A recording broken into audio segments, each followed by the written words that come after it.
going on, MSFers? Duelim here, back here with another video, and today we've got Cosmic Crucible Ultimate 32. That's right, your favorite change up to Cosmic Crucible is back, and when I say favorite, I mean it's disgusting.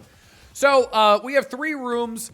Let's go over all the room rules, and then we'll go over what is in each room. So in room 1, glass cannon, striker or character, spawn with safeguard. They gain 90% max health. They don't lose the health, but they just have 10% of their normal health pool. So that's a thing.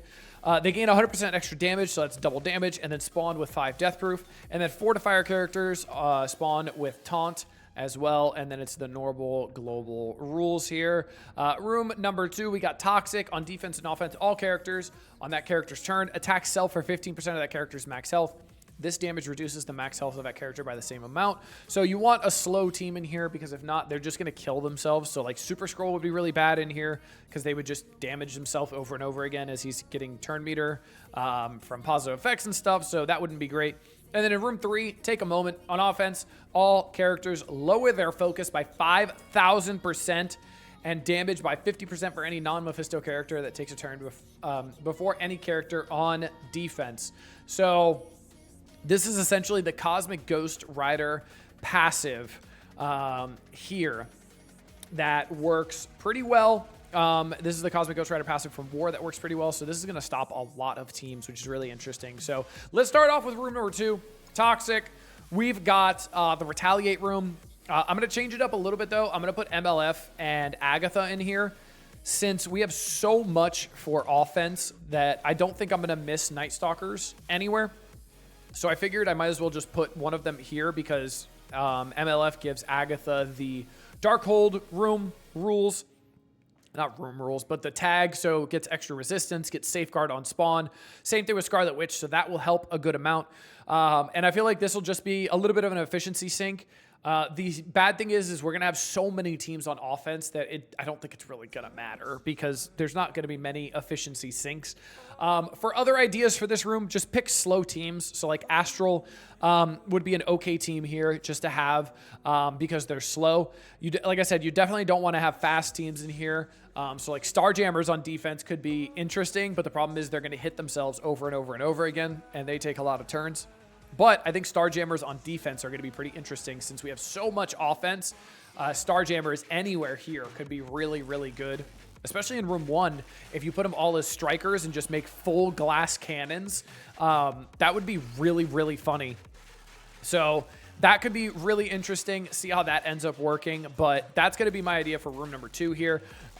Immortals are probably going to run it over. Cabal can still run it over. Tangled can still probably run it over, as long as you get 3 other characters. So it doesn't really matter too much. But it can get into a little bit less efficiency, because Immortal is going to take a bunch of turns and they're going to get themselves killed. So maybe you get 5 or 6 extra points from that. That'd be kind of cool. Maybe, maybe not. Room number 1, I really like these room rules. I wish the gain 90% max health was, hey, they spawn in and then they lose 90% of their health. So like Thanos Endgame immediately does his passive. APOC gets the turn meter immediately from his passive.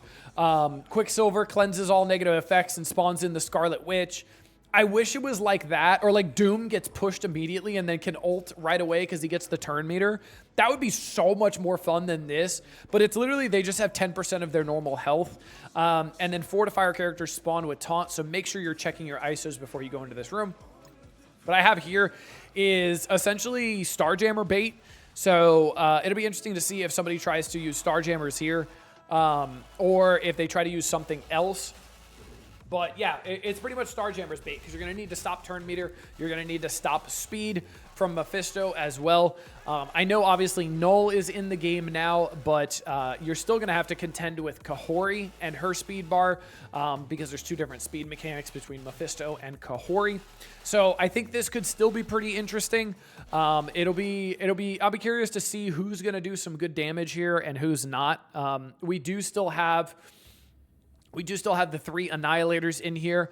I am choosing to put Ultimus and Gore here. And the reason why is because I am actually keeping Thanos Endgame for offense. So I'm keeping Thanos Endgame and Medusa for offense because Medusa will not allow any enemy to spawn with these death proofs. And Thanos Endgame, if you get him hit super quick and he's a striker, guess what? He's going to do his passive pretty much immediately, and he's going to delete anybody who is a striker here, which is really, really cool. I think that mechanic is going to work really well, and I want to keep it for offense. I think you could use Thanos Endgame here instead of Gore or instead of Ultimus to use that, but then I think you're losing a lot of offensive power in this room. I think the Thanos Endgame is going to be a really nice like instant delete into this room, so I'm curious to see how that's going to work. Also, with Mephisto in here, we do have 50% armor. So even though they have 10% of their max health, they are going to have 50% armor. So they're going to be really strong. So they're going to be able to take a lot more damage.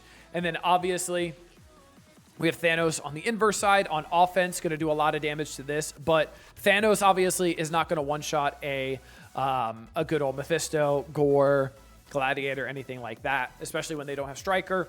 So I'm using Kahori as an instant nuke, so you pretty much have to bring in the turn meter stoppage, and then Ultimus, same thing. He gets a bunch of turn meter from taunts, so if they're trying to control who Kahori is hitting, guess what? That's not good either because you're giving Ultimus a bunch of turn meter, and then he's going to ult as a Striker and do a lot of damage as well. So I'm interested to see how this works. And then in room 3, yeah, I don't really think there's another option for this room, legitimately, unless it's not a good option. So for take a moment, remember, Starjammers go all before this team because of their mechanics. They stop the speed up. They get the turn meter from, or they get the speed stat from Havoc passive. But Starjammers aren't doing anything into this because of the 50% damage before any enemy takes a turn. So Starjammers are not going to be able to do anything in here. Mephisto being brought in here is not going to do anything because we have Null in here. So bringing in a Mephisto is not going to do anything. And then if you try to bring in another counter, guess what? You're just not doing a lot of damage to them, especially if you're trying to get ahead of this team. So like a Superior 6 Vulture can get ahead of them, but unfortunately them not taking a turn is actually a bad thing. And that's the best way to beat the Illuminati team, is getting ahead of them. But this room kind of seals up that issue of having that problem of getting ahead of them. So I'm curious to see how Phoenix Force is going to do into this room, because you obviously have Shuri going first when you use like Phoenix Force, APOC, BK, stuff like that. So Phoenix Force can still potentially get it done. I just don't think it'll be a one-shot at all. So that'll be a thing. They definitely will get some characters down, but it'll be interesting to see if they're going to be able to get enough characters down to be able to clean up with an Odin just solo left. So it'll be interesting to see. I am genuinely curious.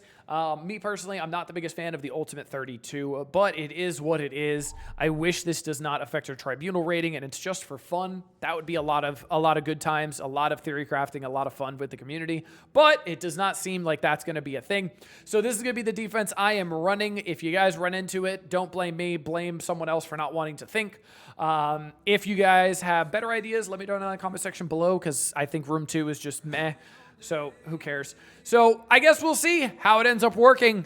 Until next time, this has been Duelim. Later, MSFers.